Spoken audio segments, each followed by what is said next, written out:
Assalamualaikum warahmatullahi wabarakatuh. My name is Rahman and I'm a group 10 psycholinguistic.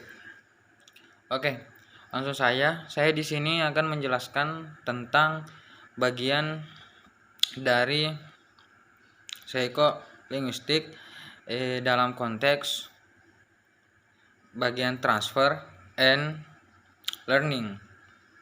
Oke. Learning. Transfer.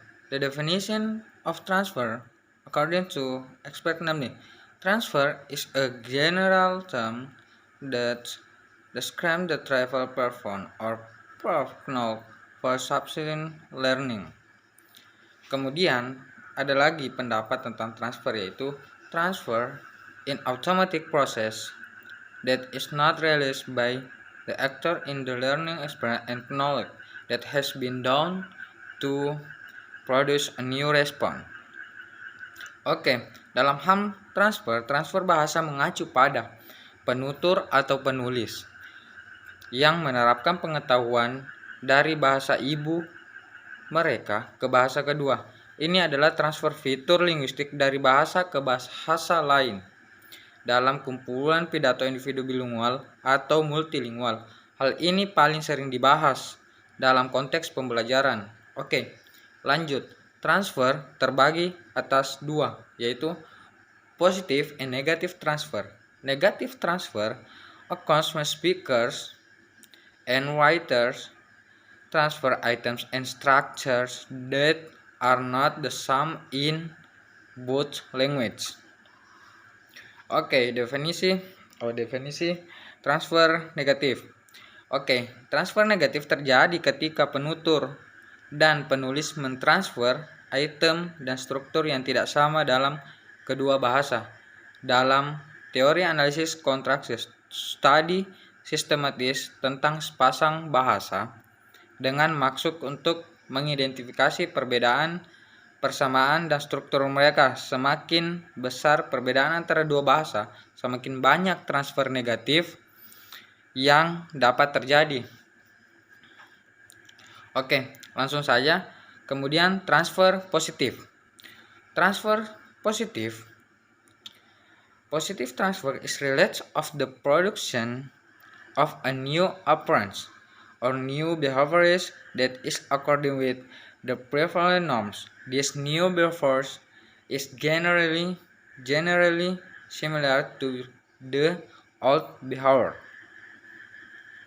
Oke, transfer positif berhubungan dengan dihasilkan penampilan baru atau tingkah laku baru yang sesuai dengan norma yang berlaku. Tingkah laku baru yang sesuai dengan norma yang berlaku. Tingkah laku baru ini pada umumnya bersifat serupa dengan tingkah laku yang lama, berkaitan dengan pengaruh bahasa pertama terhadap pemerolehan bahasa kedua.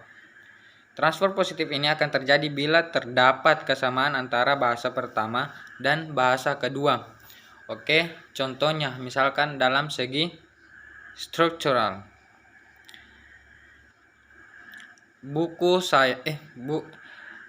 Three books. Oke, dalam strukturalnya dalam ke bahasa Indonesia itu kan sama, angka dan buku. 3 buku. Kita bisa melihat strukturnya itu sama. Oke? Paham? Selanjutnya kita beralih ke learning. Definition of learning. Learning is the activity of process of gaining knowledge or skill by study, practice, being taught, or experience something. The activity of someone who learns.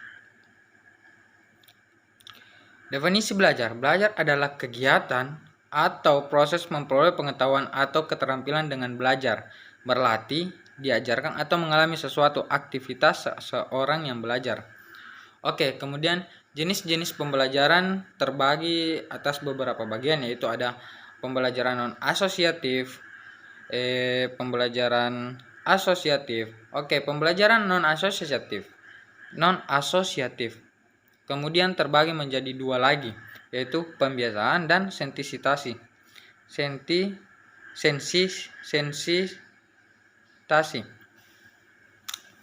Oke. Pembiasaan adalah contoh pembelajaran non-asosiatif di mana ada pengurangan progres dari kemampuan respon perilaku dengan stimulus pengulangan. Seekor hewan pertama-tama merespon suatu stimulus. Tetapi jika itu tidak bermanfaat atau berbahaya, hewan itu akan mengurangi respon berikutnya. Kemudian sensitisasi. Sensitisasi adalah contoh pembelajaran non-asosiatif di mana aplikasi progres dari suatu respon mengikuti pemberian stimulus yang berulang. Contoh sehari-hari yang bisa kita ketemu dalam hal ini yaitu semisal seseorang menggosok lengannya secara terus-menerus, mereka akan mendapat rangsangan dan menciptakan sensasi yang hangat. Tetapi setelah mendapat sensasi yang hangat itu, kemudian berubah menjadi nyeri ketika berlebihan. Kemudian rasa sakit ini adalah hasil dari respon sinaptik yang semakin diperkuat dari saraf perifer yang memperingati orang tersebut bahwa rangsangan itu berbahaya. Semisal awalnya memang baik tapi ujung-ujungnya itu jelek, seperti itu tadi. Awalnya tujuannya untuk menghangatkan diri, tetapi lama-kelamaan jika berlebihan, hal itu akan menyebabkan nyeri pada tubuhnya. Oke, kemudian pembelajaran asosiatif. Pembelajaran asosiatif adalah proses di mana hubungan antara dua rangsangan atau perilaku dan rangsangan dipelajari. Pertama, stimulus yang sebelumnya netral berulang kali disajikan bersama-sama dengan refleks yang menimbulkan rangsangan sampai akhirnya stimulus netral akan menambah respon dengan sendirinya. Kemudian ada beberapa tipe lain yaitu bermain, play, enculturation, episode learning, multimedia learning, learning and active learning, rote learning, and meaningful learning. Kemudian, saya akan jelaskan dulu satu-satu.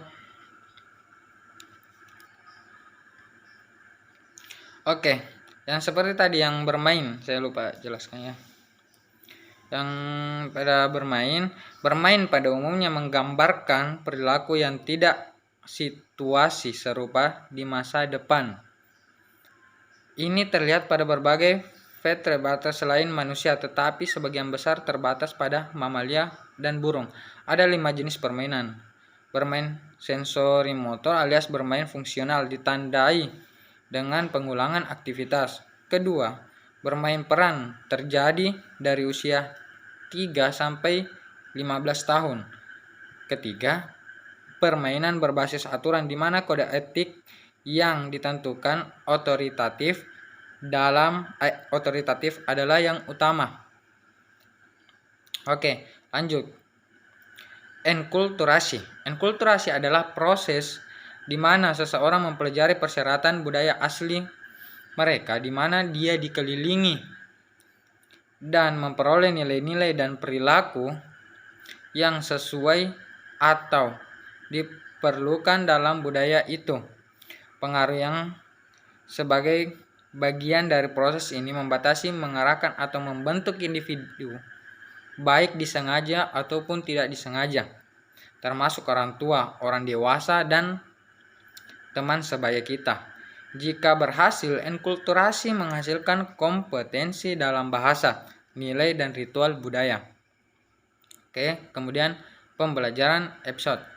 Pembelajaran episodik adalah perubahan perilaku yang terjadi sebagai akibat dari suatu peristiwa, misalkan ketakutan anjing yang mengikuti digigit anjing. Adalah pembelajaran episodik. Pembelajaran episodik dinamakan demikian karena peristiwa direkam ke dalam memori episodik yang merupakan salah satu dari 3 bentuk pembelajaran eksplisit dan pengambilan bersama dengan memori perseptual dan memori semantik. Oke, selanjutnya mungkin cuma itu saja.